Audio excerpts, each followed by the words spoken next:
Selamat malam kami ucapkan kepada Bapak Ibu seluruh jemaat Tuhan dimanapun berada. Dari tempat ini doa dan harapan kami bahwa seluruh jemaat Tuhan dalam keadaan yang baik, sehat, bersukacita karena penyertaan Tuhan. Sebelum kita bersama-sama belajar firman Tuhan pada malam hari ini, mari kita berdoa. Bapa di surga, Bapa di dalam nama Tuhan Yesus, kami mengucap syukur malam hari ini untuk kesempatan yang baik Tuhan beri bagi kami untuk kami ada di hadirat-Mu dalam persekutuan doa kami walaupun kami melakukannya di rumah masing-masing karena situasi dan keadaan, namun kami mengucap syukur bahwa Tuhan memberi kami kesempatan untuk kami boleh ada di hadirat-Mu. Dan saat ini Tuhan kami akan membaca dan merenungkan firman Tuhan. Kami mohon kiranya kuasa Roh-Mu yang kudus akan mengurapi masing-masing kami sehingga kebenaran-Mu menjadi bahagian kami, menguatkan kami dalam hidup mengiring Tuhan, dalam hidup melayani Tuhan. Terima kasih Tuhan, sertai kami, pimpin kami dalam kami membaca dan merenungkan firman-Mu malam hari ini. Kami berdoa mengucap syukur dalam nama Tuhan Yesus. Haleluya. Amin. Baik Ibu Bapak jemaat yang terkasih, firman Tuhan akan kita renungkan bersama pada malam hari ini dari Kisah Para Rasul pasal 2 ayat 41 sampai dengan ayatnya yang ke-47. Demikian firman Tuhan. Kisah Para Rasul pasal 2 ayat 41 sampai dengan 47. Demikian firman Tuhan.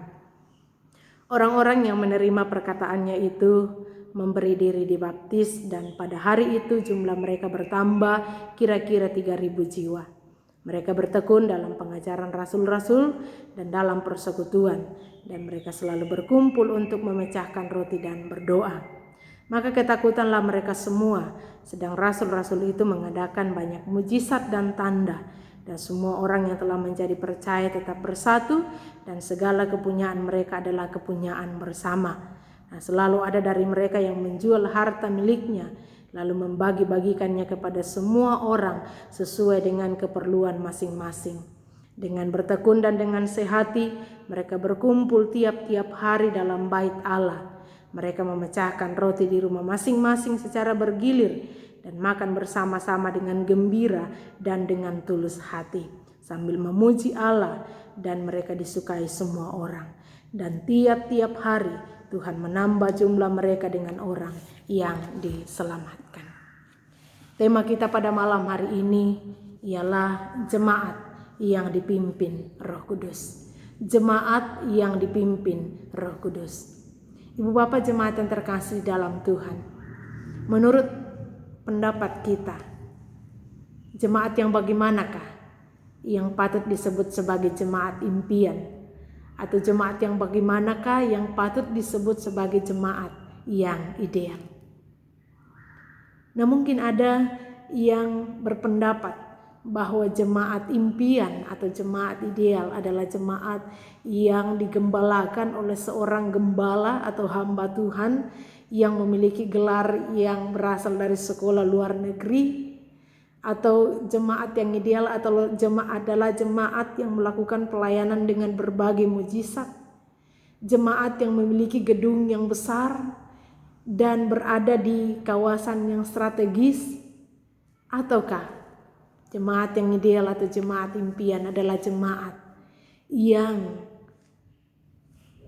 setiap kali ibadah mengumpulkan persembahan dalam jumlah yang fantastis. Ibu Bapak jemaat yang terkasih, itu adalah penilaian manusia dan itu sah-sah saja. Dan siapa yang tidak bangga punya jemaat yang demikian? Namun demikian Ibu Bapak jemaat yang terkasih, ukuran ideal sebuah jemaat sangat ditentukan dari kebenaran firman Tuhan sebagai landasan utama. Dan kualitas jemaat bukan berdasarkan apa yang dapat dilihat secara kasat mata. Kualitas jemaat berbicara tentang karakter jemaat itu sendiri. Sudahkah setiap jemaat mengalami pertumbuhan rohani seperti yang disampaikan oleh Rasul Paulus kepada jemaat di Efesus? Dalam Efesus pasal 4 ayat 13 sampai dengan ayat yang ke-15 dikatakan, bahwa sampai kita semua telah mencapai kesatuan iman dan pengetahuan yang benar tentang anak Allah, kedewasaan penuh dan tingkat pertumbuhan yang sesuai dengan kepenuhan Kristus, sehingga kita bukan lagi anak-anak yang diombang-ambingkan oleh rupa-rupa angin pengajaran, oleh permainan palsu manusia dan dalam kelicikan mereka yang menyesatkan, tetapi dengan teguh berpegang kepada kebenaran di dalam kasih, kita bertumbuh di dalam segala hal ke arah Dia, Kristus yang adalah kepala. Jemaat yang demikian hanya dapat dicapai melalui pimpinan Roh Kudus, dan jemaat itu adalah jemaat yang ideal menurut firman Tuhan, dan itu bisa dicapai melalui pimpinan Roh Kudus. Ibu bapak jemaat yang terkasih di dalam Tuhan, kita melihat dalam nas pembacaan kita bahwa jemaat mula-mula adalah jemaat yang dipimpin oleh Roh Kudus, sehingga mereka hidup dalam karakter Alkitabiah serta mengalami pertumbuhan iman dan pertambahan jumlah dari hari ke hari. Para pelayan melayani dengan kuat kuasa Roh Kudus, dan jemaat aktif dalam persekutuan dan pelayanan. Nah, bagaimanakah ciri-ciri jemaat yang dipimpin oleh Roh Kudus? Yang pertama ialah bahwa jemaat yang dipimpin oleh Roh Kudus adalah jemaat yang bertumbuh dalam firman Tuhan. Ciri jemaat yang dipimpin Roh Kudus adalah jemaat yang bertumbuh dalam firman Tuhan. Ibu bapak jemaat yang terkasih, perhatikan bahwa sebelum terjadinya pertobatan massal dalam Kisah Rasul pasal 2 ayat 41, ada dua peristiwa yang menarik yang terjadi, yakni bahwa ada Roh Kudus turun seperti lidah-lidah api.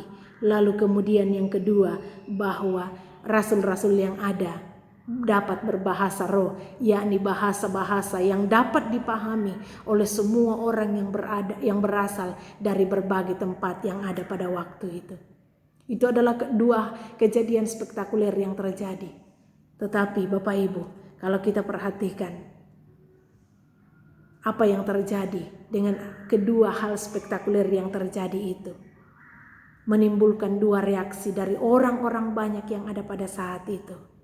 Yaitu bahwa yang pertama, reaksi yang muncul, yang pertama ialah bahwa sebagian orang bingung. Dalam Kisah Rasul 2 ayat 6, ayat 7 dan ayatnya yang ke-12. Dikatakan ayat 6, ketika turun bunyi itu, berkerumunlah orang banyak. Mereka bingung karena mereka masing-masing mendengar rasul-rasul itu berkata dalam bahasa mereka sendiri. Lalu kemudian ayat 7, mereka semua tercengang-cengang dan heran lalu berkata, bukankah mereka semua yang berkata-kata itu orang Galilea? Ayat yang ke-12, mereka semuanya tercengang-cengang dan sangat termangu-mangu sambil berkata seorang kepada yang lain, apakah artinya ini? Menimbulkan kebingungan. Lalu kemudian sebagian orang menyindir. Ayat 13, tetapi orang lain menyindir, mereka sedang mabuk oleh anggur manis. Dua hal reaksi yang muncul dari kejadian spektakuler yang terjadi, yaitu lidah api turun dari langit dan bahasa roh. Tetapi Ibu Bapak jemaat,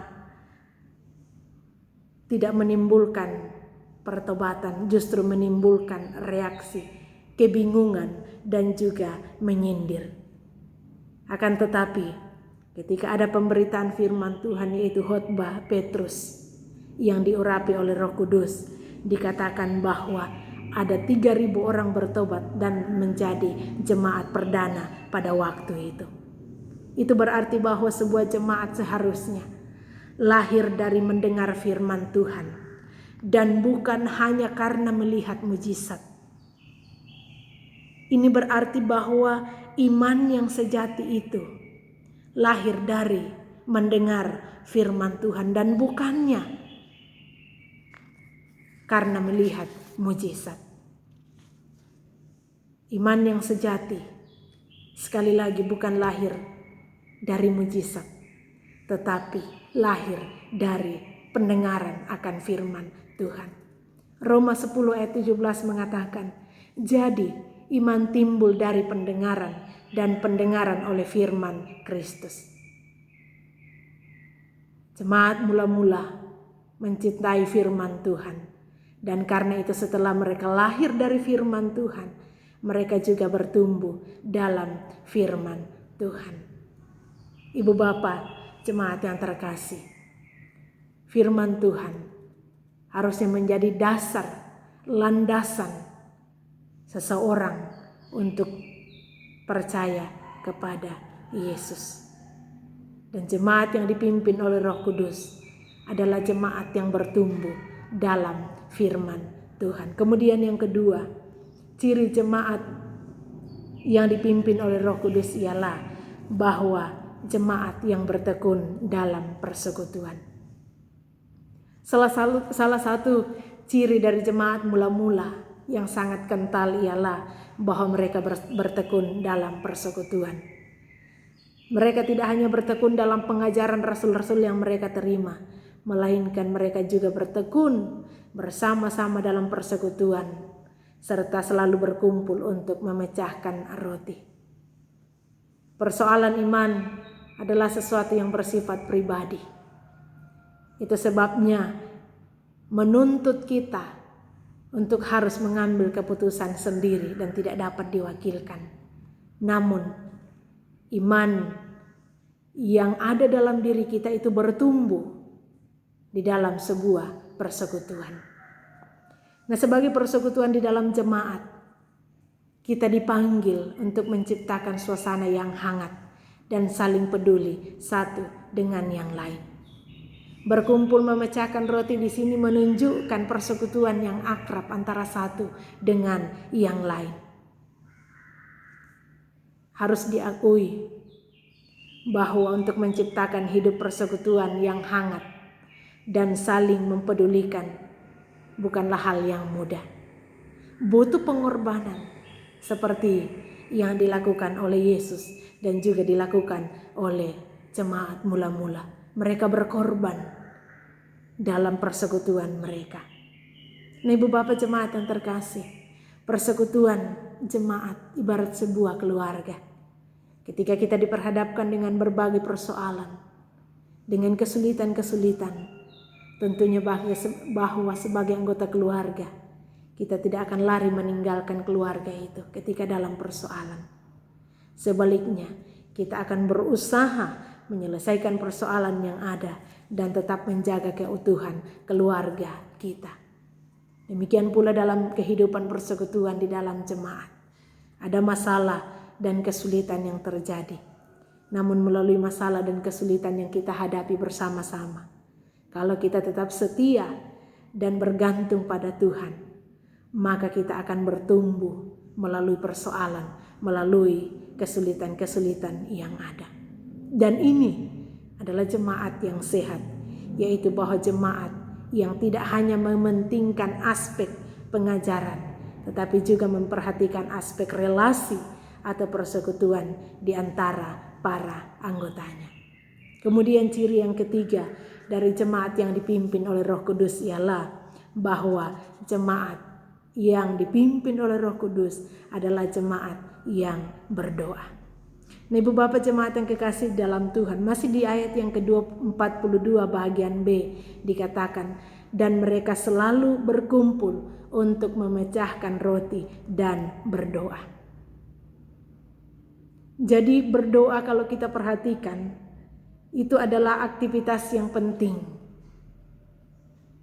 yang ada dalam kehidupan jemaat mula-mula.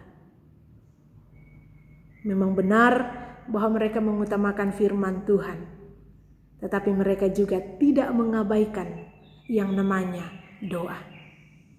Nah, dalam pembacaan kita minimal kita bisa mengambil dua hal dari aktivitas doa jemaat mula-mula. Yang pertama ialah bahwa mereka berdoa dalam persekutuan. Terlihat dari kata-kata mereka selalu berkumpul untuk memecahkan roti dan berdoa.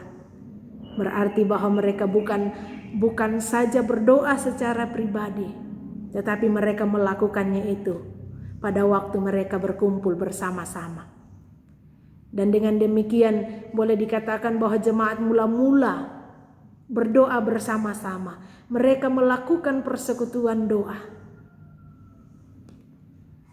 Ibu bapak jemaat yang terkasih, berdoa secara pribadi memang penting, tetapi berdoa bersama-sama dalam sebuah persekutuan juga sangat penting. Mungkin kita sudah berdoa secara pribadi untuk jemaat, tetapi apakah kita sudah ikut dalam persekutuan doa untuk mendukung jemaat Tuhan? Pengalaman membuktikan bahwa jemaat-jemaat yang maju, hamba-hamba Tuhan yang maju dalam pelayanan, selalu mengutamakan persekutuan doa. Kita melihat penginjil-penginjil hebat, pengkhotbah-pengkhotbah hebat. Di belakang mereka ada tim doa yang senantiasa berdoa untuk mereka. Ibu bapak, jemaat yang terkasih di dalam Tuhan. Pertanyaan untuk kita, berapa banyak di antara kita yang sudah berdoa untuk jemaat kita? Seberapa jauh, seberapa banyak waktu yang kita sudah berikan berdoa untuk pelayanan pekerjaan Tuhan? Jikalau kita mau agar jemaat kita diberkati dan berhasil dalam pelayanan-pelayanan yang ada, maka kita harus banyak berdoa di dalam persekutuan. Memang doa pribadi itu penting, tetapi doa dalam persekutuan tidak kalah pentingnya. Matius 18 ayat 19 mengatakan, dan lagi aku berkata kepadamu, jika 2 orang daripadamu di dunia ini sepakat meminta apapun juga, permintaan mereka itu akan dikabulkan oleh Bapakku yang di sorga. Kata-kata 2 orang di sini bukan menyatakan suatu jumlah secara pasti, tetapi menyatakan adanya persekutuan di dalam doa.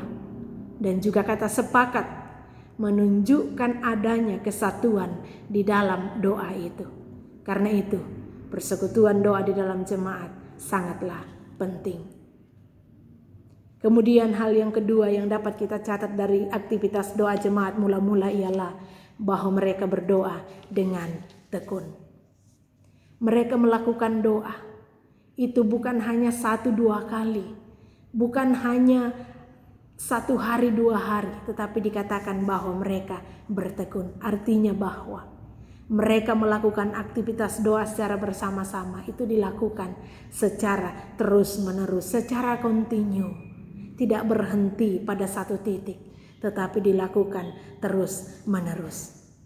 Ibu bapak jemaat yang terkasih di dalam Tuhan, cara hidup jemaat mula-mula begitu luar biasa, sebagai akibat langsung dari pimpinan Roh Kudus, menunjukkan kualitas hidup yang berbeda, sekalipun berada di tengah situasi yang buruk dan penuh tekanan. Tetapi keberadaan mereka benar-benar menjadi kesaksian yang luar biasa. Bagaimanakah ciri kehidupan jemaat mula-mula? Yang paling menonjol dari jemaat mula-mula untuk kita teladani bersama ialah bahwa mereka hidup dalam persekutuan yang kuat, yaitu saling mempedulikan dan memiliki rasa haus dan lapar akan firman Tuhan, serta bertekun dalam persekutuan doa. Kiranya kita semua yang ada dalam persekutuan ini dapat meneladani apa yang dilakukan, dihidupi oleh jemaat mula-mula, sehingga apa yang dialami, apa yang terjadi dalam kehidupan jemaat mula-mula dapat juga kita alami dalam persekutuan kita bersama-sama dalam jemaat kita. Tuhan Yesus memberkati kita. Mari kita berdoa. Bapa di surga, terima kasih untuk kebenaran firman-Mu. Kami boleh renungkan bersama sejenak pada malam hari ini. Biarlah Tuhan memberkati kebenaran-Mu bagi setiap kami yang mendengarkan, sehingga kebenaran-Mu ini kami dapat hidupi dalam perjalanan kehidupan kami, dalam rumah tangga kami, dalam persekutuan kami. Sehingga apa yang dialami, apa yang terjadi di dalam kehidupan jemaat mula-mula pun dapat menjadi bahagian kami, dapat kami nikmati, dapat kami alami dalam persekutuan kami. Terima kasih Tuhan, terpujilah nama-Mu. Kami berdoa untuk seluruh jemaat Tuhan dimanapun mereka berada. Biarlah Tuhan memberkati mereka semua, pribadi lepas pribadi, rumah tangga lepas rumah tangga. Lindungi, jagai, gembalakan siang dan malam. Bahkan kami terus berdoa untuk pemerintah bangsa dan negara kami dalam menghadapi pandemi virus corona yang sampai hari ini Tuhan belum dapat diatasi. Biarlah Tuhan terus memberkati, Tuhan menolong pemerintah yang ada dalam mengambil setiap langkah kebijakan di tengah-tengah pandemi yang ada, sehingga ya Tuhan aktivitas di bangsa kami Tuhan dapat kembali berjalan sebagaimana sedia kala. Lindungi dan pelihara para dokter, para medis yang ada di garda terdepan. Engkau lindungi dan pelihara mereka. Bahkan kami berdoa Tuhan, Engkau jagai, lindungi dan pelihara seluruh anak-anak Tuhan, sehingga kami terlindung, terpelihara dalam tangan kasih Tuhan. Kuatkan dan teguhkan kami selalu di dalam hidup beriman kepada Tuhan, untuk tetap bersuka cita apapun keadaannya, karena kami punya pengharapan bahwa Allah ada bersama dengan kami. Terima kasih Tuhan, terpujilah nama-Mu, ini doa kami, syukur kami. Kami bawa kepadamu di dalam nama Tuhan Yesus, Tuhan dan Juru Selamat kami yang hidup. Haleluya. Amin.